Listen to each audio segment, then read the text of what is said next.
Chapter 1. The Haunting Echo from the Snake Cave. Thank you so much. Dear villagers, aunts and uncles, brothers and sisters, and all the children for supporting our film crew during this time. Today, we officially wrap filming for our movie, Tears of the Devil. We hope that once it airs, it will bring you moments of enjoyment and thoughtful reflections on life. Once again, on behalf of our crew, we sincerely thank you. The villagers burst into applause. Everyone was excited to see the film broadcast on television. Village. Chief Mr. Toon even lugged over a big bag of gifts and said to the crew leader, "You folks came all this way to our humble village, and we really appreciate it. Never before has our village been on TV. Thanks to you bringing the camera here, now our whole village gets to be in a movie. Thank you so much. Here's a little token of appreciation from us, something from the countryside to show our hearts." Crew leader Min quickly replied, "Oh, we've already troubled everyone here, and now you're giving us gifts, too. We're really embarrassed, sir. Just take it, make us happy. And next time, if there's any film project, please come back here again. You folks being here brought joy to everyone, and we even got paid. Some of us got to act, and we'll be on TV for the whole country too. See, we're thrilled. Yes, if there's a fitting project next time, we'll definitely return to your village. Thank you again for your kindness." Seeing Min accept the bag of gifts, the villagers were delighted. One toothless old lady, chewing betel nut, beamed. "Thank you, dearie. Even this old lady, almost 100 years old, got to be on TV. I'm so happy. Now if I die, I'll have no regrets." Min warmly hugged her. "Thank you, Granny. Wishing you good health always. That would be our blessing. All right now, go on. Just come visit us sometime, and we'll be happy." The film crew drove away, and the villagers waved until the car disappeared down the narrow, winding village road. Village Chief Toon solemnly announced, "Well, it's all thanks to young Phi that our village got the honor of being noticed by the film crew. Now everyone head home, and when the movie airs, I'll let you all know to gather at the barnyard to set up a screen to watch together." The villagers cheered excitedly. TVs were rare in this poor village. Luckily, Mr. Toon's in-laws were well off and had given him a color TV. His house was the fanciest in the village. So when word got out that he would set up a screen in the yard for everyone to watch the movie, people were overjoyed and eagerly awaited. Phi whispered teasingly, "Uncle Toon, since I was the one who brought the film crew here, can you fulfill your promise now? I've been holding it in too long. I can't wait anymore." Uncle Toon glared at him. "Wait, why are you in such a hurry? Food doesn't go anywhere. Rice is still in the pot. But uncle, you gotta marry quick or else my dad's gonna be a grandpa." Mr. Toon was furious and pulled off his slipper, smacking Phi repeatedly. "You little rascal. I told you not to touch anything before the wedding. Why are you so stupid, huh?" Phi ran around dodging the blows and covered his face. "Uncle, if you must hit me, at least aim for the butt, not the face. If MDN sees I got beaten, she'll be upset. MDN again. That's all you talk about all day." Phi pouted and stopped running. "Fine, hit me if you want. But I'm gonna marry her. I don't want her waiting any longer. For 9 months, while the film crew was here, we couldn't even be together. You haven't been together yet." Emin's belly is already swelling. "I knew something was fishy. Our family forbids any of this nonsense before marriage. Now you've dragged our name through the mud. How am I supposed to face the villagers? Uncle, I admit I was wrong, but the baby's still small. If we do the wedding soon, no one will know. How can you hide it? You think it's like a needle, you can tuck it anywhere." He raised his hand to hit Phi again, but Phi instinctively dodged. Mr. Toon fumed. "Go home. I need to discuss this with your father." Phi sulked. "Geez, you can hide a baby bump, but can a needle stab your flesh if you try to hide it? What kind of comparison is that?" Mr. Toon kicked off his slipper and hurled it at him. Idiot. Go home. Suddenly, the wind picked up. Mr. Toon looked up at the sky. Strange. It was sunny just now. Why did the sky change so quickly? Go home. It's past noon. A piercing scream echoed from the direction of the snake cave, startling Mr. Toon. He turned to Phi. Did you hear that? Phi nodded. Yes, someone's screaming for help near the snake cave. Uncle, let me go check. The two of them ran back toward the snake cave. The cave lay behind the village houses, with a small round entrance just big enough for one person to crawl through.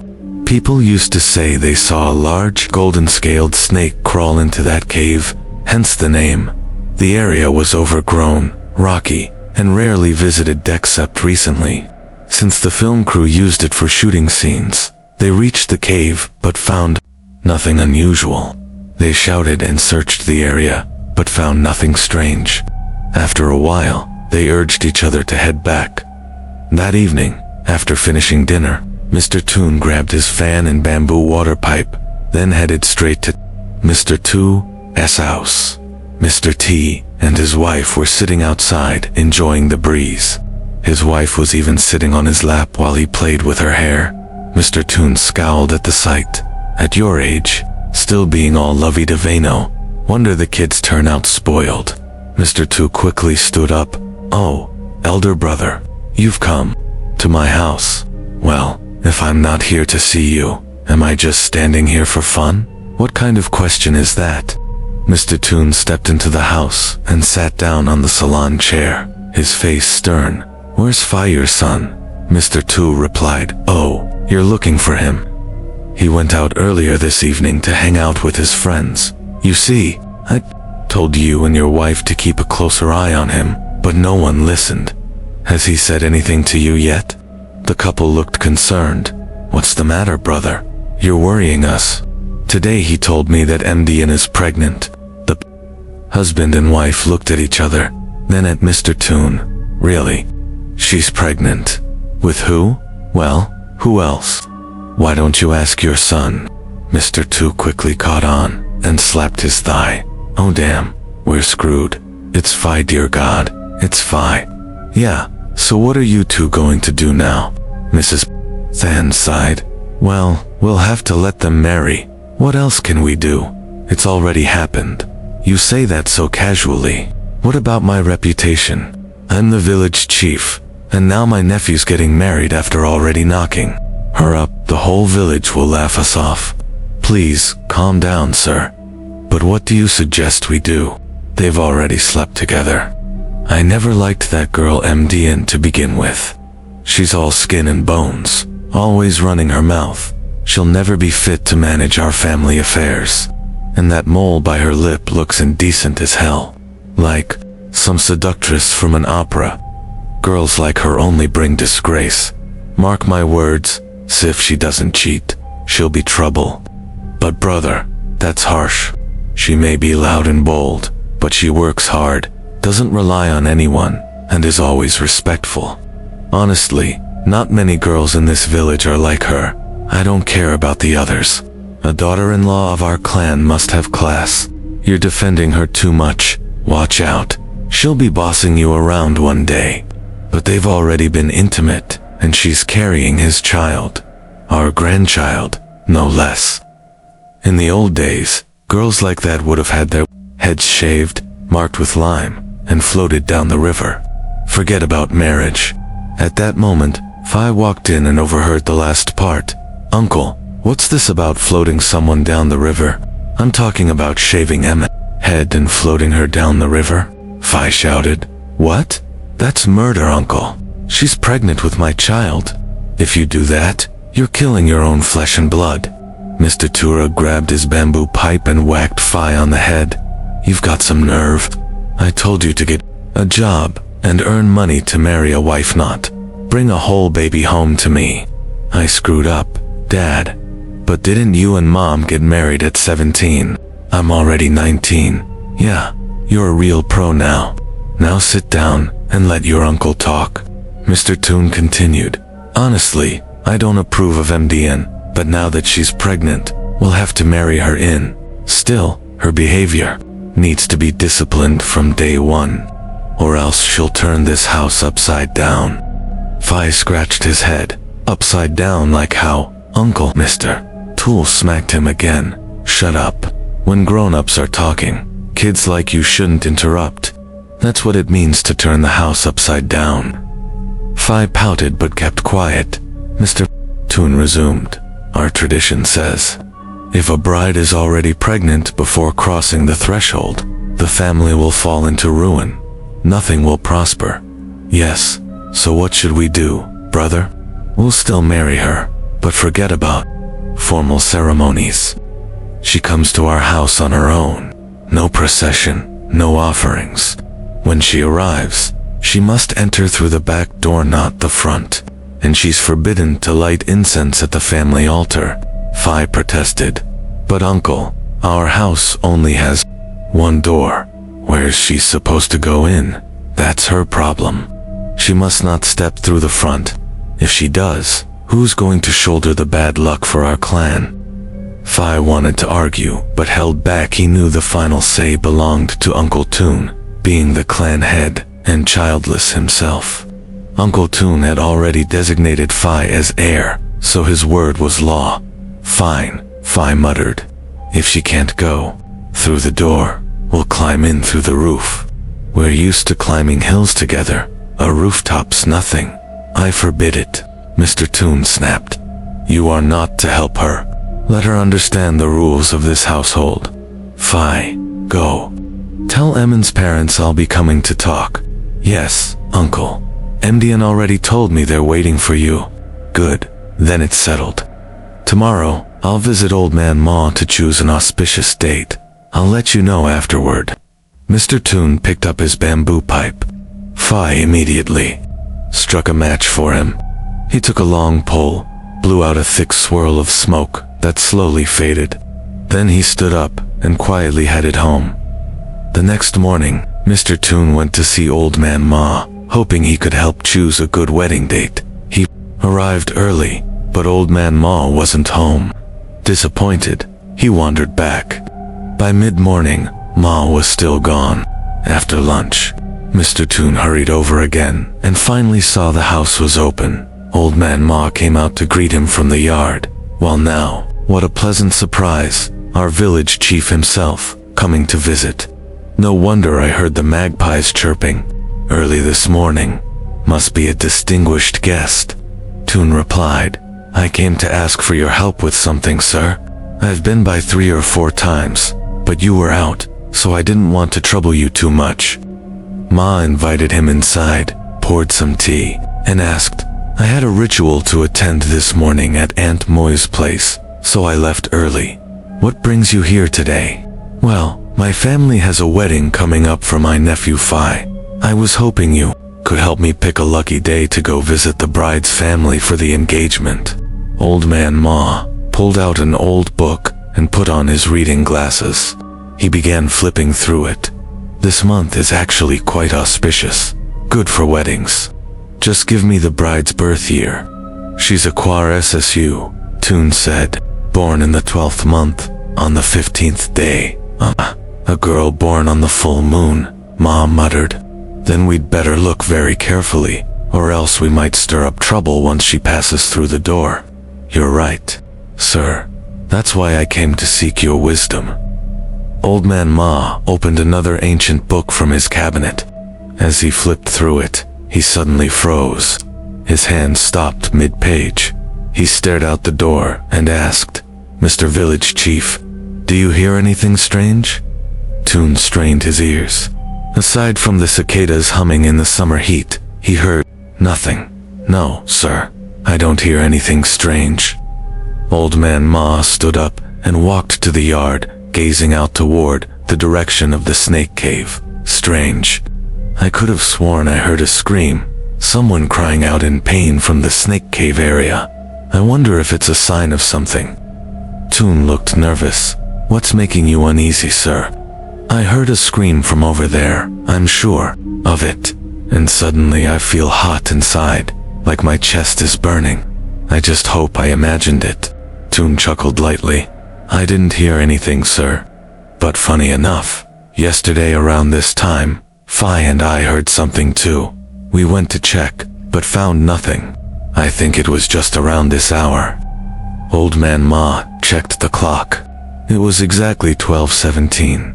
He turned back to his book and resumed flipping pages. But after going through several, he still hadn't picked a date. Toon grew impatient. Sir, is there no good day at all? I find it strange. Why can't I find it? A date for the bride. He pointed to a character in the book and said gravely, I see the character Death, Mr. Toon. Toon frowned. Death. What does that mean? It means death, Ma said slowly. This book says ... she's already dead. That's why no date can be chosen. Chapter 2. Mr. Toon looked bewildered. Dead. But, how could she be dead? Did you make a mistake? Just last night, Phi said Imen's family was waiting for us to come over and talk. So. How could she be dead now? Master. Ma shook his head. All I see here is the character Death. I can't pick a wedding date for someone who has the mark of death in their chart. Mr. Village Chief, is it possible the book is wrong? She's clearly alive. How can she be dead? All right, write down her full name, birth date, and the exact time she was born. I'll ask for a reading from the spirit realm. If I can't get a reading from there, then there's nothing more I can do. You'll have to try somewhere else to see if someone else can help. Why do you have to ask the spirit realm? Are you saying MDN is a ghost? Not necessarily, Chief. Sometimes the underworld scribes make mistakes with their death records. That's how some people end up dying unjustly, while others live on by mistake. They make mistakes down there too. As above, so below. Just like people here make mistakes, so do they. The important thing is, let me ask the spirits tonight, and we'll go from there. All right, thank you so much. I'll write everything down. I'm counting on you. Mr. Toon quickly jotted down Eamon's full name, date and time of birth on a piece of paper, and handed it to Master Ma. The old man nodded after glancing over it. All right, you head home for now. I can only ask the spirits after dark. Come back tomorrow morning, and I'll tell you what I find. Toon thanked him profusely and left. On his way home, his mind was filled with thoughts of death and ghosts. His wife, Mrs. Tummy, saw his gloomy face and asked, What's wrong? Was Master Ma not home? He was there? Then why do you look so upset? He couldn't choose a date for Phi's wedding. What happened? He said he couldn't do it because Emin's chart shows the character Death. What does that mean? He said it means she's dead? That he can't do readings for the dead? Mrs. TM spit angrily on the ground. Theft. That Master Ma must be senile. MDN is alive and well. I saw her this morning at the market. She even gave me some starfruit and a bottle of shrimp paste. She's clearly alive, and he says she's dead. That's what he said. But he's going to ask the spirits tonight. If it doesn't work, I'll figure out something else tomorrow. This isn't something you can just figure out later. Dear, you should go see another master if not in our village, then go to the neighboring one. Or better yet, head to the town. Phi is the firstborn heir of our lineage. We need to do this properly. Toon sighed. All right, I'll think about it. I already gave Master Ma her birth info. Let's see what he says tomorrow. TSK, this isn't the kind of thing you leave to chance. You should go into town now and see that Master Cheer or T near the market gate. You act like town is just around the corner. I'd have to bike for almost 2 hours to get there. It'll be dark by the time I arrive. Then go across the river. Near the ferry landing, there's that woman Bayonne. I heard she just received divine blessings and set up a big shrine. People say she's very accurate. Toon nodded. Right, Bayonne. How could I forget? Isn't she the daughter of old Mrs. Seng from our village? She married across the river and was bitten by a dog. People thought she died, but she came back and received a divine gift. That's the one. Lots of people from our village have gone to see her. You should go and ask for Phi. I don't like that Master Ma anymore. Talking about death at a wedding consultation. How terrifying. Well, he only says what he sees. Ugh, you and your bad luck talk. Just go early and come back early. Toon pushed his bicycle toward the river. His shadow stretched across the rocky path down to the ferry. There, he ran into Aunt Than, who greeted him cheerfully. Hello, Uncle. What brings you to the ferry today? I'm heading across for Phi. Oh, I thought you were seeing Master Ma today. My wife says I should get a second opinion. I'm going to see that Bayan woman to hear what she says. Aunt Than replied. Oh, she's well known. I had her help find a grave in the Soe field, and she was spottin'. The Yu family lived on cursed land for years, haunted and miserable. Thanks to her, everything's peaceful now. They even had a son. You sure like to gossip, don't you? That's way over in Soe. Well, Phi told me he was going there to ask for a blessing, so I went to just to see, and maybe catch a little leftover luck. What are you doing heading over now? She lowered her voice and said, selling some gold thread. Since Phi's getting married, I need to prepare a proper home for him. He is the heir, after all. You're right. The ferry arrived, and they parted ways. Before leaving, Aunt Than said, I'm going to the market to buy a big grass carp to boil with dye leaf. Come over for a drink tonight, we'll talk about Phi's wedding. Toon replied, tell my wife not to cook dinner then, and ask her to bring the bottle of ginseng wine my nephew gave me 3 years ago. Tonight, we'll enjoy it. Aunt Than grinned. Wow, Uncle's feeling fancy today. Good wine needs good food. I'll buy some eels and stir-fry them with lemongrass and chili. All right, I'm off. She pedaled away. Toon headed toward Beyond's house. Soon, he came upon an enormous gate built on an old sweet potato field. The gate read, Shrine of Siyu Chin. He peered inside, and a woman came out to open the gate. Excuse me, I'm looking for Bayan. You must be here to see Siyu Chin. I need to speak with Bayan. That's Siyu Chin. Come in. He's out playing, but he'll see you when he returns. Toon was confused. Who is Siyu Chin? Is this the home of Bayan, daughter of Seng? Yes, this is her home. But ever since she received divine blessings, it's now the Shrine of Siyu Kachin. You must be new here. Bayan is her earthly name, but Siyu Chin is a spirit from the higher realm. Don't call her Bayan, it'll upset the spirit. Address him as Siyu, and yourself as Khan. Toon finally understood. He followed the woman across a large yard to the main house. In front stood a temple as grand as the village communal hall, made entirely of valuable wood, with solid limb timber pillars and furniture. He thought to himself, this Siyu Chin sure is rich, but with a name like that, can he really help?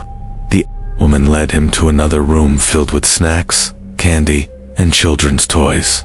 He whispered, must be kids in the house. Rich kids, everything looks expensive. She said, please wash up. Siyu doesn't like the smell of sweat. Toon washed his hands and face, and she sprayed perfume on him. Achu, what's that smell? Sacred perfume from Cuchn. Achu, Achu. Just then, he heard a childlike voice outside. I don't want to go home. I'm still playing. A woman in red guided another woman, dressed in a medium's outfit. Toon realized it was Bayan, that's Siyu Chin. Ask him what you need. He may be young, but he knows everything. Toon thought nervously. He's like a child. Can he really help? Suddenly, the spirit changed demeanor, walked straight in, and glared at Toon. Hey you come into my house and don't greet me.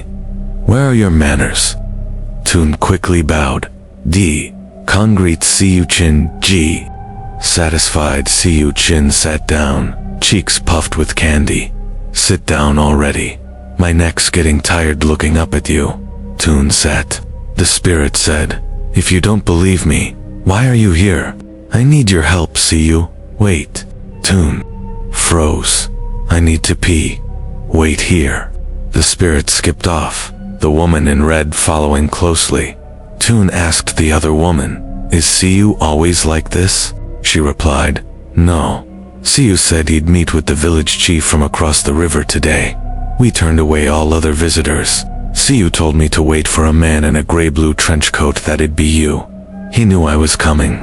Of course, he's not from this world. Normally, people line up from 4 a.m. At 6 a.m., those not inside are turned away." I see. That's why it was so quiet today. Exactly. It's usually packed. Siyu Chin skipped back, spit out the candy, and the woman knelt to catch it. "Thank you, Siyu Chin, for the blessing." Toon watched, bewildered, as she tearfully wrapped the half-eaten candy in a handkerchief and tucked it away like a treasure. Siyu Chin clicked his tongue. "Why are you crying like a baby? Here, take another candy for your grandson. He'll be healed within 7 days." Chapter 3. The woman kowtowed before Siyu Kachin to give thanks, then hunched over and backed out of the room. Siyu Chin peeled a tangerine, popped a slice into his mouth, then stuck out his tongue and spat it into his hand to sour. The woman in the red dress standing behind him eyed the piece of tangerine with a greedy glint. Mr. Toon found it rather odd. Siyu Chin handed both the chewed slice and the rest of the fruit to Mr. Toon. "Here, take it. Too sour for me. You eat it, and I'll talk." Mr. Toon didn't quite understand, but respectfully took the fruit. He popped the sour slice into his mouth. It was indeed very sour, but he swallowed it anyway. He ate the rest of the fruit, saving the chewed piece and putting it into his shirt pocket. Siyu Chin shook his head. "You're the village head, yet you've caused heavy karma. That's why heaven has punished you with no children to carry on your name." Mr. Toon hurried to reply, "Yes, it's true, I have no heir. But inside," he thought, "that girl Bian, daughter of Madam Singh, at the end of the village, surely knows my business inside out." Siyu Chin's face turned purple with anger. He grabbed another tangerine and threw it straight at Mr. Toon, sulking, "I hate this. I'm not playing anymore. I'm going to sleep." Before Mr. Toon could react, the woman in the red dress quickly coaxed, "Siyu, you've waited for him since yesterday, and now that he's come, you won't help. Bian begged you to help the village. You agreed, so you must help." Siyu Chin pointed at Mr. Toon's face. "He just thinks I'm a child who knows nothing. I hate that. I won't say another word." The woman in the red dress urgently whispered to Mr. Toon, "Apologize quickly. If Q's angry and goes off wandering, it'll be hard to see him again." Mr. Toon lowered his voice. "Siyu, please, forgive me. I'm just a mortal who knows nothing. Please don't be angry with me." Siyu Chin pointed at him. "You don't believe me, do you? Then let me tell you. Tonight, you're having steamed carp and eel with lemongrass frog, right? And you drank lingy wine too, didn't you?" At that, Mr. Toon truly panicked. That was something only he and Aunt Then knew. How did Siyu Chin know? Siyu Chin pouted and continued, "I'm angry now, so I won't read anymore. But let me tell you this. Your family's wedding won't happen. So much karma, and you want to celebrate? Not your turn yet." Mr. Toon clasped his hands in apology. Siyu Chin said coldly, "Only out of respect for Bian did I agree to help your village. But you lack faith, don't believe in me. Go home. I won't receive guests today. Go prepare for a funeral. Tonight, your village will have a death. And if you're not careful, it won't be just one. It might be a mass death. Sooner or later, you'll all die together." With that, Siyu Chin stormed off. The woman in the red dress stomped her foot in frustration. "People long for Q's help, but he offered it to you, and you wasted it. That tangerine he gave you was a sacred blessing, but you ate it all alone, so your family can't share the blessing. That chewed slice, save it for the person you love the most." It'll bring luck and protect them from disaster. Go now. That's all I can tell you. Don't throw it away. Is that true? He asked. Why didn't you say that sooner? You don't know about Siyu Kachin's blessings. Everyone knows. They come daily to ask for his favor. Didn't you see that woman earlier? She got a piece of Q's, half-eaten candy, and bowed her head in gratitude. So what do I do now? Can I go in and apologize to Siyu Siechan again? He is gone. No use begging now. Go home, he said. Your village will face a death tomorrow. He's never been wrong. Get ready for the funeral. But whose death will it be? How can I prevent it? You're making me anxious. How should I know who's Jesko? Bayan, exhausted, came out from the house. Mr. Toon hurriedly approached and clasped his hands to her. She said, Uncle. Toon, don't bow to me. It's me. Bayan Siyu Chin's gone. The woman in red asked, Why didn't you rest, Bayan? Why come out? I wasn't at ease. I just wanted to give Uncle Toon a few last words. Let me be. The woman stepped aside to give them space. Bayan gently explained, Right now, it's me, Bayan, talking to you. Siyu Chin is a spirit from the higher realm. He only possesses me when he descends. Otherwise, I'm conscious like this. Just now, I heard him say tonight, the village will face its death. Prepare the funeral. And likely there will be more deaths to come. Then what can I do? Can you ask Siyu Siechan to help? He's already returned above. I don't know when he'll descend again. But what he said is always true. Maybe our village will face a whole death spirit case. Actually, I came to ask you to pick a wedding date for Phi. I already know. But the wedding can't happen yet, Uncle. This death spirit thing is no joke. What is this death spirit? Why is it connected to our village? Tell me more. Normally, when someone dies at a cursed hour, especially during certain zodiac signs like the then, 2, or high, it's called death time. Then, family members may follow in death. 3, 5, 7, or 9 people. But the death spirit is worse. It's a sacred bird with a red beak. If someone dies at the cursed time, the bird enters the grave, tortures the soul, forces them to name their loved ones. Then it hunts those named and repeats the torture. Sometimes, the whole village is wiped out. The deaths happen continuously day after day, year after year after year until there are no souls left to take. Oh God, that spirit is that dangerous. Is there any way to break the curse? There are 12 death spirits. We don't know which one we're dealing with to block it. I'm just a mortal uncle, not powerful enough to help. But they say you became sacred after escaping death. That's because Siyu Kakan possessed me. I have no abilities myself. Mr. Toon now fully understood. He blamed himself for offending Siyu Kachin and making him leave in anger. Bayan comforted, It's already happened. We do what we can. We must assess everyone's karma and wait for a shift in fate. Or bring in a powerful shaman. Maybe they can help. Mr. Toon touched his shirt pocket. Bayan reminded him, Sister, Owen was right. That tangerine from Siyu is a divine blessing. You've eaten most of it, so keep the last slice for someone close. If disaster comes, you and that person may survive, thanks to the blessing. Mr. Toon sat frozen. He never imagined that today's trip to pick a wedding date would uncover such terrifying news about the village's possible doom. If the death spirit is real, his village faces grave danger. His limbs trembled with fear. Bayan helped him to a chair. Stay calm.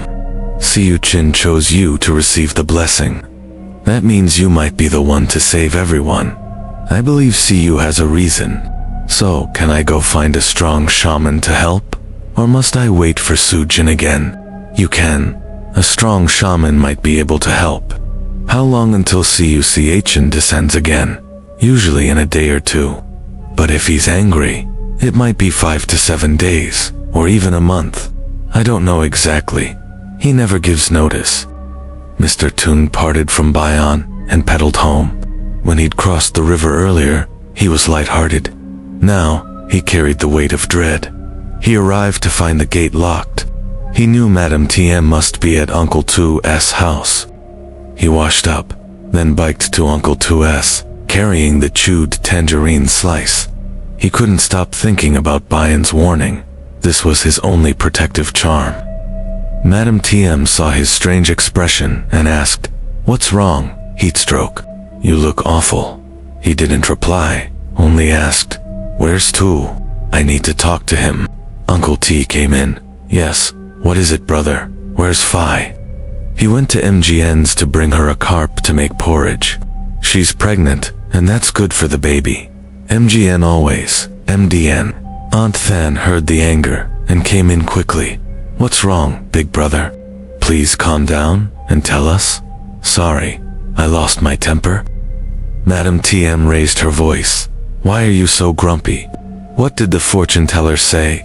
Why do you look like someone who just saw death? Everyone sit. I have something to declare." He recounted everything he had experienced with CUCHN. Madame TM scoffed. "Oh please, you believe that? Death spirit? I've only heard of cursed hour deaths in a single family. Who's ever heard of a whole village being taken? You weren't there. You don't know how powerful he is. This is no joke." Aunt Than wasn't convinced either. "Is it because you don't like MDN, so you're making excuses? You doubt me? If I wanted to forbid them, not even the sky could stop me. But do you think I'd invent mass death to keep them apart? She's carrying Phi's child. If I didn't like her, I'd forbid her from entering the front gate, not curse the whole village. You think I'm that heartless? I'm sorry, please forgive me." Madame TM recalled that Elder Ma also refused to divine Emin's future this morning, even saying she carried the death character. Now she felt a twinge of fear. Mr. Toon added, "Yes, Elder Ma said he only saw the word death. That SYTM pushed me to see Bayan, and I ended up hearing about this death spirit. Uncle Tu grew anxious. Now I'm really worried. Last night I had a nightmare too, but didn't want to say anything." Aunt Than asked, "What dream? I heard you screaming. I slapped you a few times and you still didn't wake up. I dreamed of our village gate, drenched in blood, like a river, and above it perched a red-beaked bird. Its scream gave me a splitting headache. My ears bled." Mr. Toon went cold and murmured, "You had the same dream as me."